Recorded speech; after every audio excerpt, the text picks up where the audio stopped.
अस्सलाम वालेकुम स्टूडेंट। आज का हमारा जो लेक्चर है वो है find the domain and range first year class new syllabus 2025। अब उसमें क्वेश्चन नंबर 4 है हमारा एक्सरसाइज 2.1 का। उसमें हमने domain and range of function find करनी है।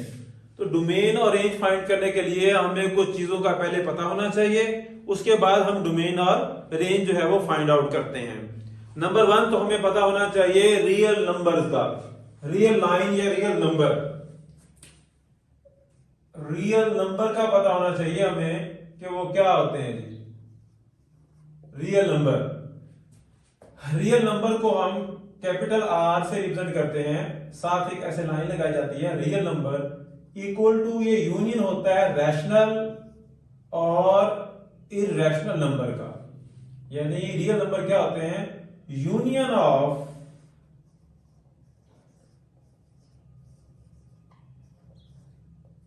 Rational and irrational number.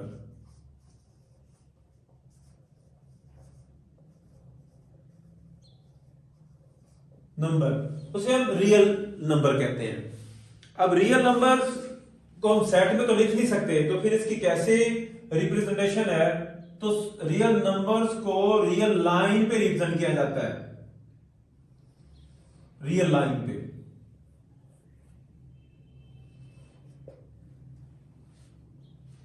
Real line क्या है जी? रियल लाइन,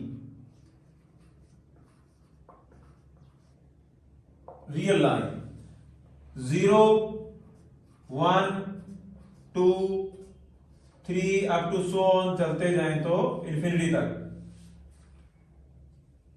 और इसी तरह इधर -1 -2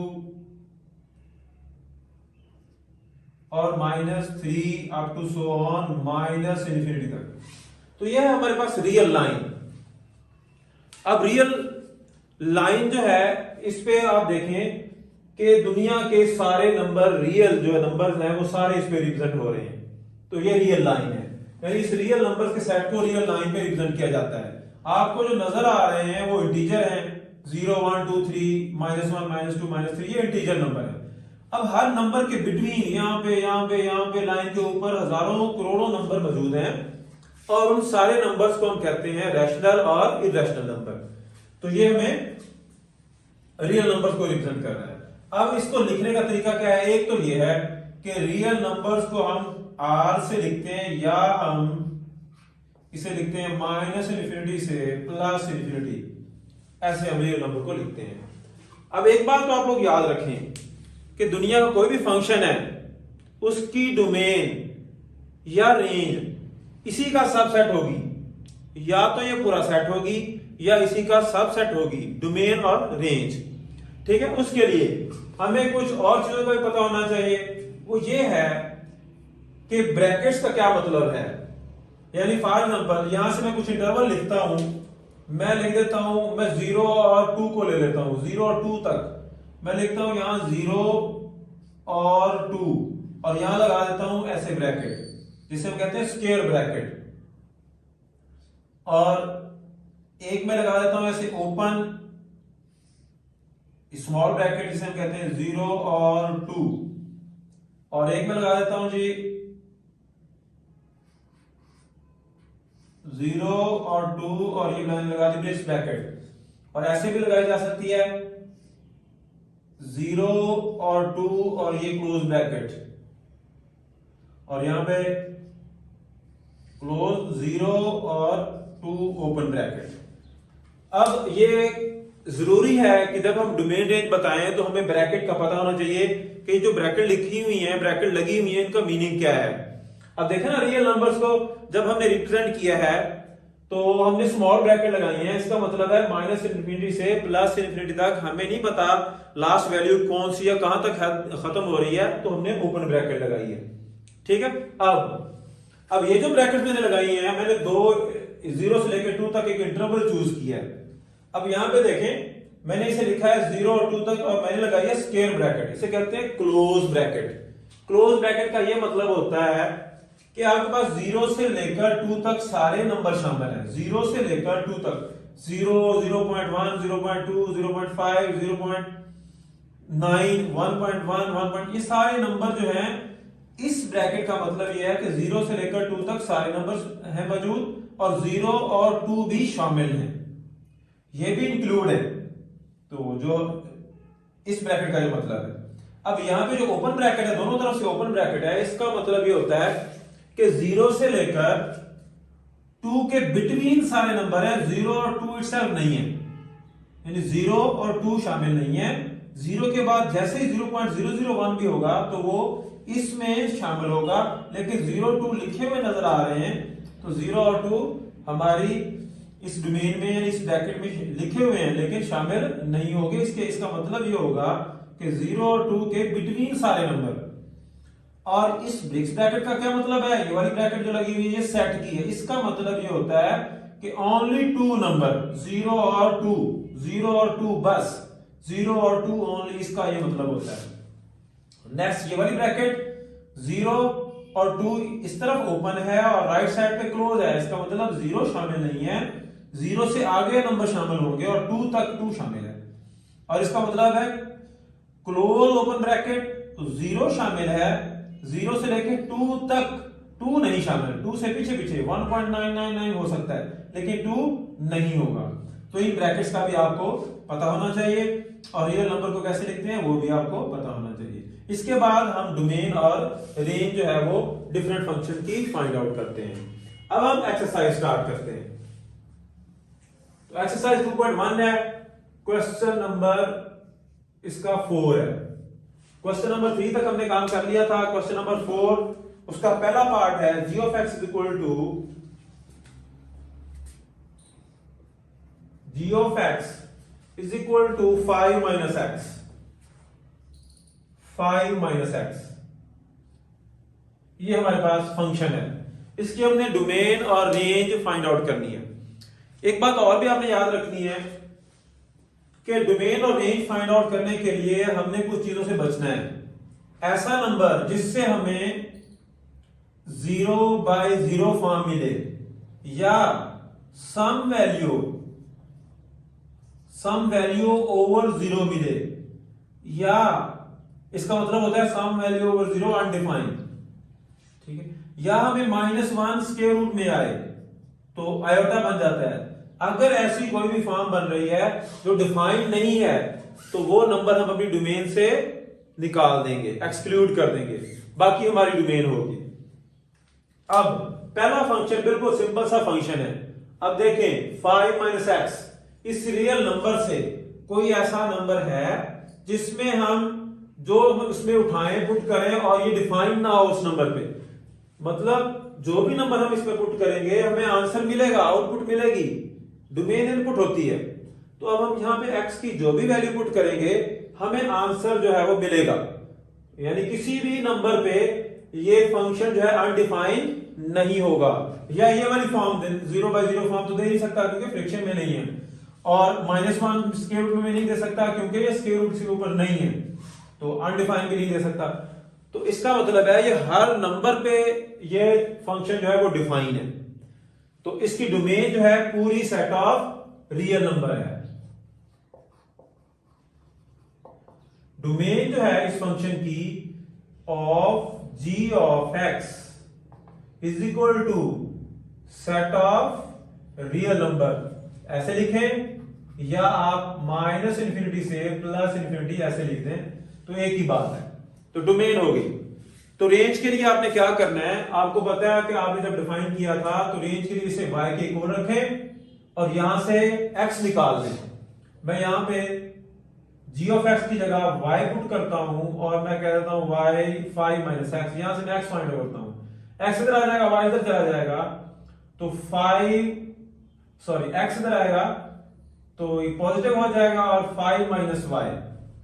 अब y की जो कोई भी वैल्यू मैं पुट करूं तो मैंने ये इनवर्स निकाला है, फंक्शन का क्या निकाला है, इनवर्स फंक्शन निकाला है। अब y x जो है 5 माइनस y है, आप y की कोई भी वैल्यू पुट कर लें तो फिर भी फंक्शन जो है वो डिफाइन है, तो इसका मतलब इसकी रेंज भी जो है वो सेट ऑफ रियल नंबर होगी। यानी आपने इसका इनवर्स निकाला इसे y के इक्वल रखा, सिंप्लीफाई किया और इसका इनवर्स फाइंड आउट किया। इनवर्स फाइंड करके हमने एक इनवर्स फंक्शन निकाल लिया। अब इसकी कोई भी वैल्यू पुट करें y की तो भी ये डिफाइन है, तो इसका मतलब इसकी रेंज जो है, range of g of x वो भी सेट ऑफ रियल नंबर है। तो ये सिंपल सा क्वेश्चन था। आप सिंपल भी याद रख लें, अगर कोई फंक्शन पॉलिनोमियल है, पॉलिनोमियल क्या होती है, अगर वेरिएबल की पावर नॉन नेगेटिव इंटीजर है, मतलब 1 2 3 up to so on, negative ना हो, फ्रैक्शन में ना हो, तो वो पॉलिनोमियल होती है। अगर पॉलिनोमियल फंक्शन है तो उसकी डोमेन पूरी सेट ऑफ रियल नंबर होगी, ये याद रख लें। और रेंज के लिए आपने क्या करना होगा, रेंज अगर पॉलिनोमियल फंक्शन है मे भी हो सकता है पूरी रियल लाइन उसकी डोमेन बने, सॉरी रेंज बने, या उसमें से कुछ हिस्सा पार्ट बने। उसके लिए हमने क्या करना होता है, जस्ट इनवर्स निकालना होता है और फिर हमने बताना होता है कि फंक्शन की रेंज क्या होगी। इनवर्स फाइंड करके फिर उस फंक्शन को देखना होता है। अब जब इनवर्स फाइंड किया तो भी ये पॉलिनोमियल बनी है, तो और लीनियर पॉलिनोमियल बनी है, इसलिए इसकी जो रेंज है वो पूरी रियल नंबर बनेगी। अब नेक्स्ट आ जाते हैं पार्ट नंबर, ये पार्ट नंबर 1 किया था हमने, पार्ट 2 पे आ जाते हैं। पार्ट 2 है g of x is equal to square root x plus 2, g of x is equal to square root x plus 2। अब इसकी हमने डोमेन और रेंज फाइंड करनी है। तो ऐसे क्वेश्चन को सॉल्व करने का तरीका है, जब भी ऐसा क्वेश्चन आएगा तो उसमें चांस होता है कि आपके पास आयोटा बनेगा, क्योंकि -1 स्क्वायर रूट जब आ जाएगा, नेगेटिव वैल्यू आ जाएगी स्क्वायर रूट में, तो आयोटा बन जाएगा। तो अब आपने करना क्या है, इसको सॉल्व करने का तरीका ये है कि x प्लस 2 ग्रेटर और इक्वल टू 0। अब स्क्वायर रूट के अंदर 0 आ जाए तो डिफाइन है, 0 आंसर आ जाएगा। तो इसलिए हमने क्या करना होता है, इसका मेथड होता है स्क्वायर रूट के अंदर अगर कोई वैल्यू आ जाए और उसकी डोमेन फाइंड करनी है, डोमेन, तो आपने लिख लेना है उस वैल्यू को ग्रेटर और इक्वल टू 0 और वहां से x की वैल्यू फाइंड आउट कर लेनी है। तो ये ग्रेटर और इक्वल टू 0, तो यहां से x आ जाएगा ग्रेटर और इक्वल टू -2। अब आप देखें रियल लाइन पे देखें, ये रियल लाइन ठहरी, ये रियल लाइन है और ये -2 है और -2 से ग्रेटर और इक्वल, तो इसका मतलब -2 शामिल है और ये ग्रेटर और इक्वल इस तरफ आएगा। ये -2 से ग्रेटर और इक्वल वैल्यू इस तरफ आएंगी सारी। इसका मतलब इसकी डोमेन जो है वो क्या बन गई, domain of g of x is equal to close interval, क्योंकि ग्रेटर और इक्वल है, -2 से लेकर कहां तक, इंफिनिटी तक, और ओपन इंटरवल। अब देखिए यहां पे मैंने क्लोज ब्रैकेट लगाई है, यहां ओपन ब्रैकेट लगाई है, एंड का हमें नहीं पता होता, और स्टार्टिंग पॉइंट -2 से ऑनवर्ड सारे नंबर पुट कर सकते हैं तो हमें आंसर मिलेगा। ये -2 से ग्रेटर सारे नंबर, अगर -2 से मैं लेस पुट करता हूं तो चेक करें रफ में कि अगर -2 से पीछे -3 पुट करता हूं इसके अंदर, तो -3 प्लस 2 स्क्वायर रूट, तो आपके पास क्या आ जाएगा -1 स्क्वायर रूट, तो वो बन जाएगा आयोटा। इससे पीछे भी कोई पुट करेंगे कोई भी, तो नेगेटिव, हमें स्क्वायर रूट के अंदर नेगेटिव नंबर नहीं चाहिए। अगर नेगेटिव नंबर आ गया तो वो इसको आयोटा में कन्वर्ट कर देगा, कॉम्प्लेक्स में कन्वर्ट कर देगा, वो हमारी डोमेन का हिस्सा नहीं होगा। तो इसी वजह से -2 से पीछे जितने भी नंबर है नेगेटिव, वो हमारी डोमेन का हिस्सा नहीं बनेंगे, -2 से ऑनवर्ड बनेंगे। तो ये हमारी डोमेन का हिस्सा बन गया। x ग्रेटर इक्वल टू -2, तो ग्रेटर इक्वल टू का मतलब यहां से इक्वल का मतलब -2 भी शामिल है और ग्रेटर देन उससे आगे सारे नंबर, तो ये इसकी क्या आ गई, डोमेन आ गई। अब इसकी रेंज लिखना बड़ी इजी है, इसमें इनवर्स फाइंड करने की जरूरत नहीं है, इसकी रेंज हम फौरन से निकाल लेंगे। भाई इसका मिनिमम हमने कह दिया यहाँ पे x plus 2 greater equal to 0, इसका मतलब इसका आंसर 0 तो हो सकता है। अब 0 जब हो सकता है, -2, यही -2 उठा के, यही -2 उठा के यहां पुट करें तो 0 आएगा। अब -2 से बड़े जितने भी नंबर पुट करेंगे तो 0 से बड़ा आंसर आएगा। आप देखें, आप यहां पे -2 के बाद -1 पुट कर दें या -1 पुट करें, -1 प्लस 2 1 आंसर आएगा। 0 पुट कर दें x की जगह तो 2 आएगा। इसी तरह 2 पुट कर दें, 2 और 2 4 आएगा। इसका मतलब 0 से बड़े आंसर आ रहे हैं, तो इसका मतलब ये हुआ इसकी रेंज क्या बन जाएगी, फिर इसकी रेंज बन जाएगी of g of x is equal to close interval 0 से इंफिनिटी। ये इसका आंसर आ गया। 0 से इंफिनिटी कैसे बना, दोबारा देखें। आप -2 उठा के यहां पुट करेंगे तो 0 आंसर आएगा। अब यहां भी हमने कंडीशन में भी हमने देख लिया था, ये जो कंडीशन हमने ली थी कि इसको रखा x + 2 को ग्रेटर और इक्वल टू 0, इसका मतलब 0 आंसर इसका आ सकता है, 0 या 0 से बड़े आंसर आ सकते हैं। तो इसका मतलब हो गया कि 0 के ऊपर हम लगाएंगे क्लोज ब्रैकेट और इधर ओपन ब्रैकेट, तो ये इसकी रेंज हो जाएगी। तो ये था, ये सिंपल पॉलिनोमियल का क्वेश्चन था, ये स्क्वायर रूट का क्वेश्चन था। अब आ जाते हैं जी हम थर्ड पार्ट पे। थर्ड पार्ट क्या है जी आपका?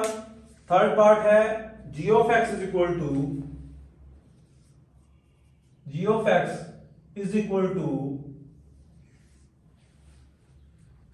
+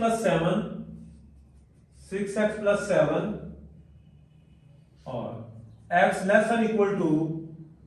-2 और दूसरा 4 - 3x और लिखा हुआ है जी x ग्रेटर देन -2। इसको कहते हैं पीस वाइज फंक्शन। ये जो फंक्शन आपको गिवन है, ये जो इस तरह का फंक्शन दिया होता है कि दो अलग अलग कंडीशन के साथ अलग अलग फंक्शन दिया गया होता है, ब्रेक करके फंक्शन दिया गया होता है, इसे कहते हैं पीस वाइज फंक्शन। तो डेफिनेशन भी है कि ब्रेक करके अगर किसी फंक्शन को दिया गया हो, उसकी कंडीशन अलग अलग दी गई हो, तो पीस वाइज फंक्शन है।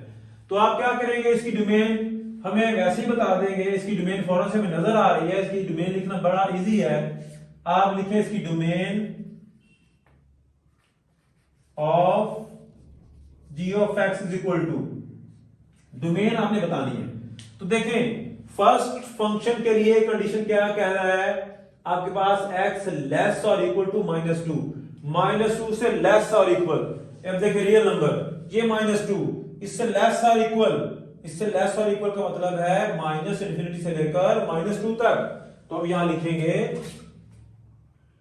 क्लोज इंटरवल -2 से, सॉरी ऐसे लिखेंगे ओपन इंटरवल -∞ से -2 तक और यहां लगाएंगे क्लोज ब्रैकेट। ठीक है, क्यों? क्योंकि यहां इक्वालिटी लिखी हुई है, ये लिखा हुआ है x लेस और इक्वल भी है। अगर इक्वल ना होता तो यहां ओपन ब्रैकेट लगती। अब इक्वल भी लगा हुआ है और लेस भी लगा हुआ है, तो -∞ से लेकर -2 तक और क्लोज ब्रैकेट लगाएंगे। तो ये -2 से लेस और इक्वल कहां तक जाएंगे? -∞ तक। ये देखें -2 से लेस और इक्वल, इसका मतलब -∞ से -2 तक। और इसके लिए देखें, इसके लिए कह रहा है x ग्रेटर देन -2, तो -2 से ग्रेटर किस तरफ होंगे? ये -2 से इस तरफ हम ग्रेटर होंगे। तो इसका मतलब -2 से ग्रेटर वाली वैल्यू इसके लिए आएंगी। तो हम लिखेंगे यूनियन कहां से कहां तक? -2 से कहां तक? +∞ तक। और यहां लगेगी ओपन ब्रैकेट, यानी हम इसे लिखेंगे तो ये आ जाएगा -∞ से -2 तक क्लोज ब्रैकेट और यूनियन ओपन ब्रैकेट -2 से +∞ तक। अब यहां पे -2 पे ओपन ब्रैकेट क्यों लगाई है? क्योंकि यहां पे ग्रेटर देन है, -2 से ग्रेटर, इक्वलिटी यहां पे नहीं है। तो -2 से ग्रेटर का मतलब ओपन ब्रैकेट लगेगी, तो -2 से ग्रेटर हो जाएंगे। -2 शामिल नहीं है इसमें, -2 शामिल है, इसलिए यहां पे क्लोज ब्रैकेट लगी। तो अब यहां से देखें कि -2 से बड़े सारे हैं और -2 से छोटे भी सारे हैं, तो कोई मिस नहीं हुआ। तो इसको हम लिख सकते हैं कि ये पूरी की पूरी सेट ऑफ रियल नंबर जो है वो डोमेन है। ऐसे भी लिखा जा सकता है और ऐसे भी लिखा जा सकता है। ओके, तो इसके बाद हमने लिखनी है रेंज। तो रेंज के लिए हमारा एक तरीकाकार होता है कि इसकी रेंज कैसे फाइंड करनी है। अब रेंज के लिए क्या करना है? रेंज फाइंड आउट करनी है हमने। रेंज के लिए आपने क्या करना है, इस क्वेश्चन को पीस वाइज फंक्शन की रेंज फाइंड करने के लिए आपको जो कंडीशन दी हुई है उस कंडीशन को आपने लेट करना है पहले, इस कंडीशन को, और इसके लिए रेंज निकालनी है। तो ये दिया हुआ है x लेस और इक्वल -2। आपने क्या करना है, इस कंडीशन को ये वाला x के साथ मल्टीप्लाई करके ऐड करके ये फंक्शन बना देना है। तो क्या देखिए, x के साथ 6 मल्टीप्लाई हो रहा है, तो आपने इस x के साथ 6 को बोथ साइड मल्टीप्लाई करा देना है। इस कंडीशन को लेना है और मैंने मल्टीप्लाई करा दिया 6 से बोथ साइड।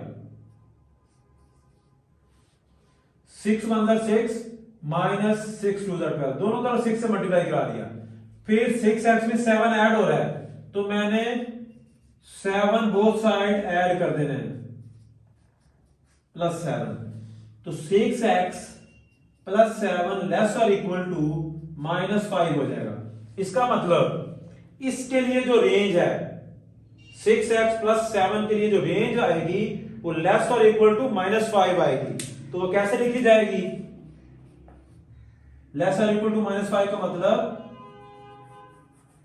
माइनस इंफिनिटी से -5 तक और लेस और इक्वल है तो आप लगा देंगे माइनस इंफिनिटी से -5 तक। देखिए ना, तो -5 ये ठहरा, -5 इधर पीछे नहीं होगा, -3 -4 -5 उससे लेस पीछे सारे नंबर, तो माइनस इंफिनिटी से -5 तक। तो ये कंडीशन हमने बता दी, ये कंडीशन ने बता दिया हमने। अब दूसरी कंडीशन लेंगे ये वाली, और इस कंडीशन ये वाली कंडीशन अब लेंगे। इस फंक्शन के लिए हम निकालेंगे इसकी रेंज। तो अब दूसरी कंडीशन है x ग्रेटर देन -2। अब क्या करेंगे, x ग्रेटर देन -2 है, आप इस x को मल्टीप्लाई कराएंगे किसके साथ? -3 के साथ। ये देखें ये -3 है, इसके साथ x को करना है, x को करना है, इस कंडीशन को -3 से मल्टीप्लाई करना है। तो -3 से जब करेंगे मल्टीप्लाई तो इनइक्वालिटी हो जाती है चेंज, तो ये +6 हो जाएगा। जब भी इनइक्वालिटी में नेगेटिव नंबर से मल्टीप्लाई कराया जाता है बोथ साइड तो इनइक्वालिटी चेंज हो जाती है। ये इनइक्वालिटी ग्रेटर देन थी, अब ये इनइक्वालिटी लेस देन होगी क्योंकि -3 से बोथ साइड हमने मल्टीप्लाई कराया है। इसको -3 से मल्टीप्लाई करेंगे -3x, इसको -3 से मल्टीप्लाई करेंगे माइनस माइनस प्लस हो जाएगा, 3 to 6 हो जाएगा और इनइक्वालिटी चेंज हो जाएगी।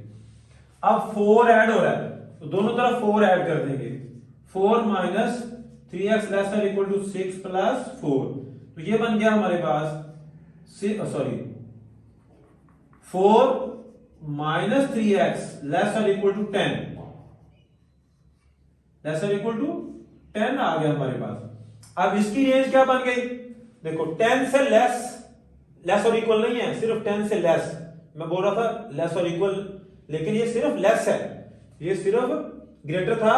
जब नेगेटिव से मल्टीप्लाई किया तो ये इक्वालिटी चेंज होकर लेस हो गई। तो अब इसके लिए रेंज क्या बन रही है? इसके लिए रेंज बन रही है माइनस इन्फिनिटी से कहां तक? ओपन इंटरवल 10 तक, ये बन रही है। अब इसका मतलब है जब हमने कंबाइंड रेंज लिखनी है तो अब यहां से हम रेंज लिख सकते हैं। तो range of g of x is equal to minus infinity से -5 तक और यूनियन माइनस इन्फिनिटी से 10 तक ओपन इंटरवल। तो इसका मतलब ये हुआ कि माइनस इन्फिनिटी से लेकर अगर हम इसको मिलाएं तो ये माइनस इन्फिनिटी -5 से आगे फिर यहां 10 तक जा रहे हैं, तो इसका मतलब इसका आंसर आ जाएगा माइनस इन्फिनिटी से 10 तक। देखिए ये बड़ा सेट है, ये छोटा सेट है, जब इनको यूनियन लेंगे तो बड़ा सेट आंसर आ जाएगा। तो ये माइनस इन्फिनिटी से 10 तक ये इसमें शामिल है, तो ये इसकी रेंज आ गई। ये इसकी क्या थी? डोमेन थी। तो ये था पीस वाइज फंक्शन। ठीक है, 3 टाइप्स हमने पढ़ ली। एक टाइप थी कि पॉलिनोमियल हो, दूसरी टाइप थी जब स्क्वायर रूट हो, तो स्क्वायर रूट में फंक्शन आ जाए तो आपने क्या करना है, तीसरी थी अगर पीस वाइज फंक्शन आ जाए, तो ये है। अब हमारे पास नेक्स्ट जो है वो 4 पार्ट, वो है x-5 मॉड। मॉड में जब कोई फंक्शन आ जाएगा तो उसको हम कैसे करेंगे? तो मॉड के लिए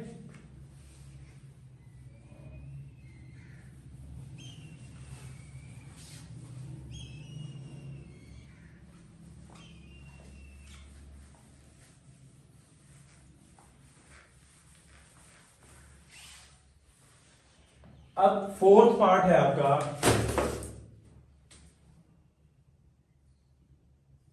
fourth part g of x is equal to mod function है आपका, मॉड फंक्शन है जी x minus 5 mod, g of x is equal to x minus 5 mod. अब फंक्शन है एब्सोल्यूट वैल्यू, या मॉड फंक्शन है आपके पास। अब आपने क्या करना है जी, मॉड फंक्शन जो भी होगा, अगर मॉड एब्सोल्यूट वैल्यू है, मॉड फंक्शन है, तो x की हर वैल्यू के लिए डिफाइन है ये फंक्शन। ये भी पॉलिनोमियल की तरह x की जो मर्जी वैल्यू आप पुट करें तो हमें आंसर मिलेंगे। इस रियल लाइन से जो नंबर मर्जी उठाएं आप, दुनिया जान का जो भी नंबर है उठाएं और उसमें पुट करें तो ये डिफाइन है। तो क्या लिखेंगे, g of x is defined for all value of x, so domain of g of x is equal to set of real, पूरी रियल इसकी डोमेन होगी। ठीक है, अब रेंज की बात करते हैं। डोमेन एब्सोल्यूट वैल्यू की पूरी रियल नंबर, पूरी रियल नंबर जो है, पूरी रियल इसकी डोमेन है। जब हम इसकी रेंज की बात करेंगे तो रेंज में आ जाएगा जी, देखें रेंज लिखनी है आप इसकी, range of g of x is equal to, अच्छा एब्सोल्यूट वैल्यू में जब हम यहां पे 5 पुट करेंगे तो 0 आ जाएगा, 5 पुट करेंगे तो 0 आ जाएगा। इसके अलावा जो मर्जी पुट करेंगे, चाहे नेगेटिव हो चाहे पॉजिटिव हो, तो आंसर मिलेगा हमें पॉजिटिव। तो इसका मतलब मिनिमम आंसर इसका एब्सोल्यूट वैल्यू का मिनिमम आंसर 0 आता है। तो क्लोज इंटरवल 0 से लेकर इन्फिनिटी तक इसकी रेंज है। ये आंसर आ गया आपके पास डोमेन और रेंज का। लेकिन ये याद रखें कि 0 से इन्फिनिटी क्यों, नेगेटिव क्यों नहीं आ सकता। देखें अगर मैं यहां पे फॉर एग्जांपल यहां से 2 पुट करता हूं, तो इसमें मैं सिर्फ 2 पुट करूं तो 2 माइनस 5 एब्सोल्यूट वैल्यू, तो ये आ जाएगा माइनस 3 एब्सोल्यूट वैल्यू, तो इसका आंसर क्या आ जाएगा 3। तो कभी भी नेगेटिव आंसर नहीं आएगा। तो मिनिमम आंसर क्या आएगा, जब हम 5 पुट करेंगे तो 5 माइनस 5 कट जाएगा, 0 आंसर आ जाएगा। इसके अलावा कुछ भी पुट करेंगे तो आंसर हमेशा पॉजिटिव बनेगा। कोई एब्सोल्यूट लगा हुआ है तो नेगेटिव जो है वो पॉजिटिव बन जाए, तो पॉजिटिव वैल्यू जो है वो हमारे पास आ जाएगी। तो इसी तरह इसकी रेंज आ गई, डोमेन और फिर इसकी रेंज आ गई। नेक्स्ट लास्ट टाइप है, ये फोर्थ टाइप थी। लास्ट टाइप है कि अगर दो पॉलिनोमियल डिवाइड हो रही हो तो उसकी डोमेन और रेंज कैसे निकालते हैं। तो लास्ट फिफ्थ पार्ट आपका पार्ट नंबर 5। पार्ट नंबर 5 है जी, g of x equal to x plus 2 3x minus 3 minus x।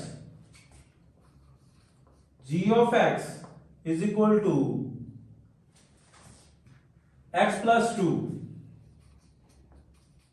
Divided by 3 minus x, 3 minus x। ये आपके पास दो पॉलिनोमियल अब डिवाइड हो रही है। अब आपने इसकी लिखनी है डोमेन। तो भाई आपने क्या करना है, जो फंक्शन, ये देखिए जब फंक्शन दो पॉलिनोमियल डिवाइड हो रही है तो हमारे पास या तो 0/0 फॉर्म बन सकती है या सम वैल्यू ओवर 0 फॉर्म बन सकती है, तो अनडिफाइन हो जाएगा। इसका मतलब है अगर नीचे 0 आ रहा है तो हमें डिस्टर्ब कर रहा है। अगर दो पॉलिनोमियल डिवाइड हो रही है तो नीचे वाली वैल्यू अगर 0 आ रही है तो वो अनडिफाइंड फॉर्म बन रही है। तो दो पॉलिनोमियल डिवाइड हो रही है तो 0 के इक्वल नहीं आना चाहिए, तो आप जो नीचे वाली वैल्यू है पॉलिनोमियल है 3 माइनस x, इसको 0 के इक्वल रखें और यहां से x की वैल्यू फाइंड करें। यहां से x इज इक्वल टू आ जाएगा 3। इसका मतलब है जब मैं यहां पे 3 पुट करूंगा तो 3 माइनस 3 0 हो जाएगा और सम वैल्यू ओवर 0 अनडिफाइन हो जाएगा। मतलब क्या हो जाएगा, अगर मैं यहां पुट करूं 3 प्लस 2 और 3 माइनस 3 ये कट जाएगा तो ये आ जाएगा 5 ओवर 0 और 5 ओवर 0 क्या है, अनडिफाइंड। इसका मतलब सिर्फ एक नंबर ऐसा है जिसपे ये पॉलिनोमियल फंक्शन जो है, ये जो फंक्शन है g ऑफ x, ये हमें डिफाइन नहीं है, ये अनडिफाइन हो जाता है सिर्फ एक नंबर के लिए, और वो कौन सा नंबर है, 3। इसका मतलब इसकी डोमेन क्या हो गई, इसकी डोमेन हो गई of g of x is equal to set of real number, उसमें से माइनस कर देना है किसको, ओनली 3 को। अब यहां पे मैंने ब्रैकेट कौन सी लगाई, मैंने सेट वाली ब्रैकेट लगाई, ब्रिक्स ब्रैकेट से कहते हैं, सेट वाली ब्रैकेट लगाई। क्यों, जस्ट एक नंबर ही निकालना था, तो वो था 3, जिसके लिए ये अनडिफाइंड हो रहा है। बाकी ऑल नंबर के लिए ये डिफाइन है, तो ये हमारे पास इसकी डोमेन होगी। जब आपने इसकी रेंज निकालनी है, तो रेंज के लिए आपने क्या करना है, वही मैंने जब पहले क्वेश्चन में किया था, आपने इसको पूरे फंक्शन को y के इक्वल रख के इसका इनवर्स फाइंड आउट कर लेना है, और वहां से हमें मिल जाएगी इसकी रेंज। तो आप लेट कर लेंगे, let y is equal to x plus 2 over 3 minus x. यहां से हम x फाइंड आउट करेंगे और सारा फंक्शन y में कन्वर्ट हो जाएगा। अब यहां से लिखें y into 3 minus x is equal to x plus 2। ठीक है जी। अब y को करें multiply, 3y minus x y is equal to x plus 2।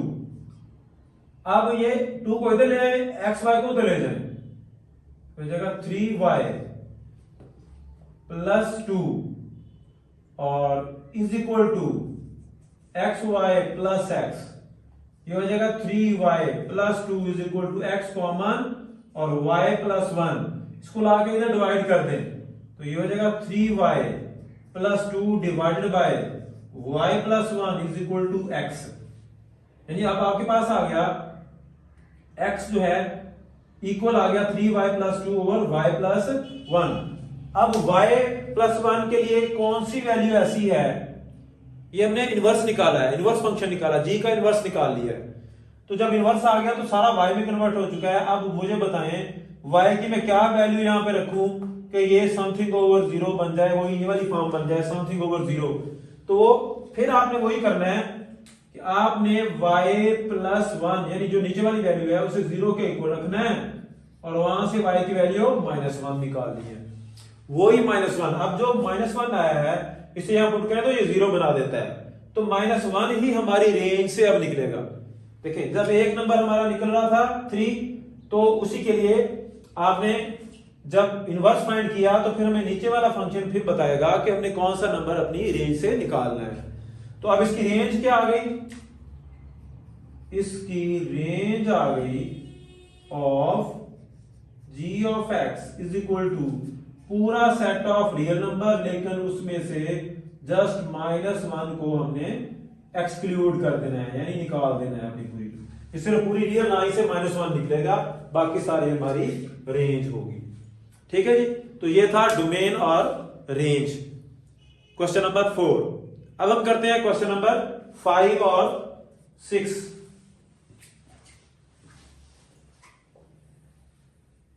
ये डोमेन रेंज का टॉपिक खत्म हो गया, डोमेन रेंज हो गई। इसके बाद 2 क्वेश्चन सिंपल है फंक्शन के, 1 2 3 क्वेश्चन जो हमने किए हैं वैसे ही हैं, तो उनको जरा देखते हैं।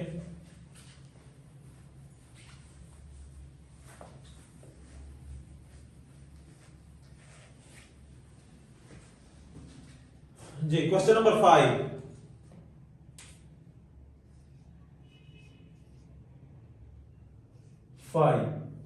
क्वेश्चन नंबर 5 की स्टेटमेंट देखते हैं जी क्या है। क्वेश्चन नंबर 5 की स्टेटमेंट है given that f of x is equal to, हमें दिया हुआ है जी f of x is equal to x cube minus ax square plus bx और प्लस 1, और फिर साथ 2 कंडीशन दी हुई है कि f of 2 is equal to -3 and f of -1 is equal to 0। Find a and b। a और b हमने find करने हैं इसमें से, a और b हम फाइंड कर लेते हैं जी। 2 कंडीशन दे रखी हैं और ये फंक्शन दे रखा है, आपने क्या करना है, 2 कंडीशंस को यूज करना है, इस कंडीशन को और इस कंडीशन को यूज करना है, इसमें पुट करना है।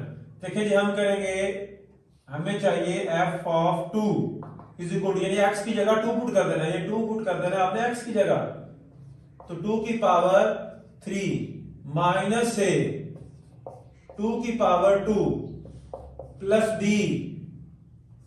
और 2 प्लस 1, और f ऑफ 2 की वैल्यू दी रखी है -3, तो यहां पुट कर देंगे -3 इज इक्वल टू 8, 2 की power 3 8, 4 minus 4a plus 2b plus 1, तो ये हो जाएगा जी -3, 1 इसमें ऐड हो गया, हो जाएगा 9 minus 4a plus 2b, a और b को इधर ले जाते हैं, 3 को इधर ले जाते हैं, तो 4a इधर आके प्लस हो गया, माइनस 2b इधर आके माइनस हो गया, 9 इधर ही है और 3 इधर जाके प्लस हो गया, और यहां से आ गया 4a minus 2b is equal to 12। 2 से डिवाइड हो रही है सारी वैल्यू, जो 2 कॉमन आ रहा है, 2 से डिवाइड करें सबको, तो ये हो जाएगा 2a minus b is equal to 6, ये बन गई इक्वेशन 1, और हमने क्या किया है, बाय डिवाइडिंग 2 से डिवाइड कर दिया, तो एक इक्वेशन बन गई। अब आपने क्या करना है, दूसरी कंडीशन यूज करनी है, और वो है f of -1 is equal to 0। अब x की जगह -1 उठा के पुट कर देना है आपने, तो यहां पुट करेंगे -1, तो f of -1 is equal to -1 की पावर 3 माइनस a और -1 का स्क्वायर प्लस b और -1 प्लस 1, ये पुट कर दिया हमने -1 को इस पूरी इक्वेशन के अंदर, इस फंक्शन के अंदर पुट कर दिया, तो f ऑफ -1 किसके इक्वल है, 0 के इक्वल है, तो अब इसकी जगह क्या आ जाएगा, f ऑफ -1 की जगह आ जाएगा 0 इज इक्वल टू -1 का क्यूब -1 और -1 का स्क्वायर 1, तो 1 को ऐसे मल्टीप्लाई करेंगे a ही आ जाएगा, तो -a और प्लस ये -1 प्लस को माइनस कर देगा, और ये b और प्लस 1, अब 1 से 1 क्या हो जाएगा, कैंसिल आउट, माइनस से माइनस b को इस तरफ ले आएंगे, प्लस से b हो जाएगा, तो ये हो गया a plus b is equal to 0, देखिए माइनस ए बी, इन दोनों को इधर लेके आएंगे तो प्लस ए बी हो जाएगा, ये बन गई इक्वेशन 2। अब आपको ए और बी की वैल्यू चाहिए थी, दो इक्वेशन बन गई हैं, एक ये वाली इक्वेशन और एक ये वाली इक्वेशन, इन दोनों को कर देते हैं add by equation 1 plus equation 2, तो ये हमारे पास equation 1 2a minus b is equal to 6, और ये है a plus b is equal to 0, add करना है तो कैंसल आउट, ये हो गया 3a 2a plus 1 3a is equal to 6, 3 जाके तो डिवाइड होगा, तो a 6 डिवाइड बाय 3, तो कितना आ गया जी 2, तो a की वैल्यू आ गई आपके पास 2, ठीक है जी। अब इसको उठाएं और इक्वेशन 2 में पुट कर दें, पुट इन इक्वेशन 2 में पुट कर देते हैं, तो ये आ जाएगा a plus 2 is equal to 0, sorry a की वैल्यू पुट करनी है, तो ये 2 plus b is equal to 0, यहां से b इज इक्वल टू -2, तो ये a और b आ गया आपके पास, ठीक है। तो ये था क्वेश्चन नंबर 5। अब चलते हैं क्वेश्चन नंबर 6 पे। क्वेश्चन नंबर 6 की स्टेटमेंट क्या है जी,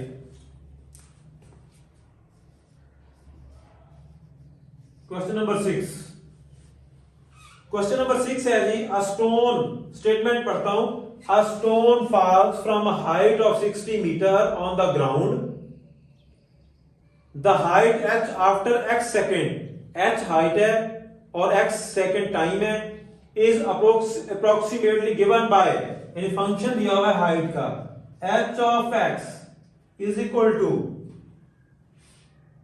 40 माइनस 10x स्क्वायर। अब इसके 3 पार्ट हैं, what is the height of the stone when, 3 part है, ए वाला when x is equal to 1 second, और बी पार्ट है x इज इक्वल टू आपके पास है जी 1.5 सेकेंड, और सी पार्ट है x is equal to 1.7 second. तो आपने हाइट फाइंड आउट करनी है। तो सिंपल सा क्वेश्चन है। इस क्वेश्चन के 2 पार्ट है, पहले पार्ट के 3 पार्ट है, ए बी सी। आपने क्या करना है, ये सिंपल सा काम करना है आपने। बिल्कुल आपने जैसे ये क्वेश्चन किया है 1 2, वैसे ही 1 क्वेश्चन किया है, वैसे ही आपने x की वैल्यू उठा के 1 यहां पुट करनी है, आपके पास हाइट आ जाएगी। तो तीनों पार्ट करते हैं। ए पार्ट आपने x की वैल्यू 1 उठा के यहां पुट करनी है, तो हमारे पास आ जाएगा h of 1 is equal to 40 minus 10, x 1 है, 40 माइनस 10, x की वैल्यू 1 है, उसका square is equal to 40 minus 10 is equal to 30 metre. h of 1 30 metre आ गया जब हमारे पास टाइम जो है 1 सेकेंड था, x जो है वो टाइम था, h जो था वो हाइट। अब b पार्ट में कहता है, b पार्ट में कि अब आपने 1 की जगह पुट कर देना है 1.5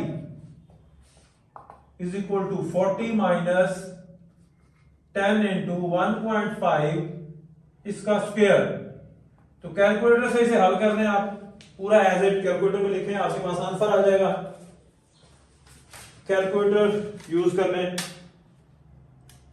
तो ये आ जाएगा 40, चलिए इसको ऐसे लिख लें, 40 minus 10 multiply 1.5 square is equal to जाएगा 22.5। ठीक है, तो अब माइनस करते हैं। 40 माइनस 22.5 इक्वल टू 40 माइनस 22.5, ये आ गया 17.5 मीटर। जब टाइम 1.5 सेकेंड हो जाएगा तो हमारे पास हाइट 1.5 मीटर रह जाएगी। सी पार्ट आप h की जगह 1.7 पुट करना है, तो ये आ जाएगा 40 माइनस 10 इंटू 1.7 का स्क्वायर। तो 40 माइनस, अब आ जाना 10 मल्टीप्लाई 1.7 स्क्वायर, ये आ गया 28.9। तो अब 40 में से माइनस कर देना है 28.9, तो यह जगह 11.1 मीटर। तो ये आ गया आंसर, तीनों पार्ट्स का आंसर आ गया। अब ए बी सी 3 पार्ट थे फर्स्ट पार्ट के। अब वो सेकंड पार्ट में क्या कहता है, सेकंड पार्ट में ये कह रहा है कि हाइट जब 0 हो जाए, स्टेटमेंट में लिखता हूं, सेकंड पार्ट में कहता है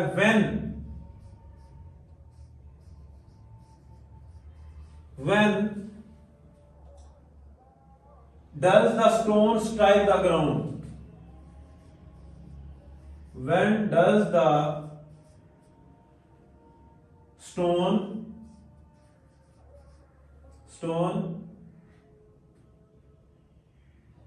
strike the ground, strike the ground।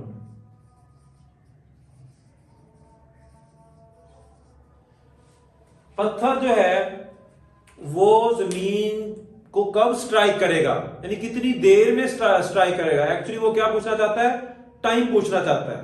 तो ये सिंपल सा कंसेप्चुअल फिजिक्स टाइप क्वेश्चन है कि जब हाइट से पत्थर आके जमीन को टकराएगा तो हाइट क्या हो जाएगी, 0। जब हाइट 0 हो जाएगी तो इसका मतलब यहां हम पुट करेंगे h of x is equal to 0। कहां 0, h ऑफ x 0। तो ये जो गिवन फंक्शन था इसमें हाइट को 0 कर देना है, वहां से x निकालना है, तो टाइम आ जाएगा। ये आ जाएगा 0 is equal to 40 minus 10x square. 10x square को इधर ले आए तो ये हो जाएगा plus 10x square is equal to 40। 10 को डिवाइड करें तो x square is equal to 4, और अगर हम स्क्वायर रूट लें तो x is equal to plus minus 2 आता है, लेकिन हम क्या फाइंड कर रहे हैं, टाइम। तो टाइम कभी नेगेटिव नहीं होता, तो इसलिए नेगेटिव नहीं लिखना, तो पॉजिटिव 2 सेकेंड जो है ये हमारा आंसर आ जाएगा कि 2 सेकेंड के बाद पत्थर जो है हाइट 60 मीटर हाइट से आके टकरा जाएगा, 2 सेकेंड के अंदर जमीन को टकरा जाएगा। तो ये था क्वेश्चन नंबर हमारा 6, क्वेश्चन नंबर 6, 5 और 6। तो आज हमने किए क्वेश्चन नंबर 4, 5, 6।